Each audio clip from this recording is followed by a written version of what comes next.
Now, the highlight of last year's Beckham documentary on Netflix, for a lot of people, was when Victoria was forced by her husband David to backtrack on the claims that she was working class. Do you remember this bit? So she was talking about, oh, we're working class, and he opened the door and reminded her that her dad used to take her and her sister to school in a Rolls-Royce. And he kept going, come on, be honest. It was very funny. Well, Victoria, she's hit back now in a new interview. This is for Vogue magazine in Australia. She admitted that she was absolutely mortified at being driven to school by her dad in this fancy car, because she said she was just, like, desperate to fit in with the other kids, and she didn't actually like the fact that he had a big roller and he'd just turn up at school, because she said she just wanted to fit in. Because parents, they think sometimes they're doing the right thing, but it can be quite embarrassing, can't it? Do you feel your kids are embarrassed about you? I don't feel it, I know it. I can hear the eye roll. Yeah. Every time I speak or when we're out, I know just how embarrassing they think I am, because they tell me, but I don't know how to get across. I just don't know how you get over that. I mean, my daughters have now started borrowing all my clothes, which you'd think was the biggest compliment, because they just don't think I should be wearing them now. So, and also, you know, I mean, like, there's nothing new under the sun. I remember I went to parents' evening. My dad, he would wear the most embarrassing clothes. He'd wear these big, giant flares, and I remember being so mortally embarrassed that I thought I'll walk in front of him so nobody will see them. And we both tripped over his flares. trying to get away from on the floor. I think we've all thought our parents were embarrassing, even when they didn't mean to be. You know, just being parents. Yeah. Just having your parents at anything is embarrassing sometimes. Yeah, I could be quite embarrassing when the kids were young. No, Linda. Yeah, well, I used to take the kids to school. I'd have my night dress on, just put a coat on, scruff my hair up, and they'd say, don't pull up outside the school, so I'd have to pull up halfway up the road and then drop them off. And the same thing when I picked them up, I'd have to pull up the road, they'd walk up to the car to me. But I used to go into the bagel shop as well to get some bagels in my night dress. And my daughter Bobby said to me, oh, my friends see you going in the bagel shop, your night dress on, you're just so embarrassing. But then I'd go home, have a bath and get ready. It's our job. It's our job to be embarrassing, Gloria. Yeah. Of course it is. Unfortunately, for my family, I've made a lot of my embarrassing moments live on TV. But, I mean, this was out on live TV. This was in Northern Ireland, Ulster Television.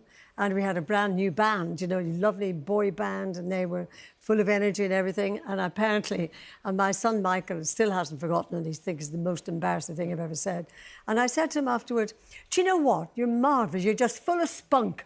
And he went, I can't believe you said that. And I went, why? I mean, he was full of energy. The word in the dictionary, it's full of energy and everything. Marvellous. Now, if I had said that, I would have been in trouble. Because Gloria You would. Talking bands, though, do the kids, you know, they must Google you and see you in the band. Do they like that, or do they find that embarrassing? I think they liked it then. And they still can't put two and two together now. And I just think they sort of, every time they see that I've done something, I think my daughter just thinks I just sort of follow her around now. It's just you again, you again. I mean, to them, like Olivia Rodrigo, she's famous, she's cool, that's cool. And in the band here, like, look, there you go, corsets again. That's what my children try and steal. But my children are the same as you. They don't want me dropping them off at school. No, no. But my partner's allowed to drop them off in the same car, at the same spot, but I'm not allowed to do it. It's really strange when they change as well, because you don't always see it coming. And I remember, like, when Jack was young, we used to like music. I always had music on and we'd dance around in the kitchen. If we were in a supermarket and a song came on, and I would always pretend I'd get the band's name wrong. So I'd go, oh, it's Twizzle Sticks, I love them. He used to think I was really funny and we danced. And I just remember one day doing exactly that, like I'd always done. And I was like, oh, Jack, Twizzle Sticks, our favourite. And he went, oh, Mum, stop it, so embarrassing.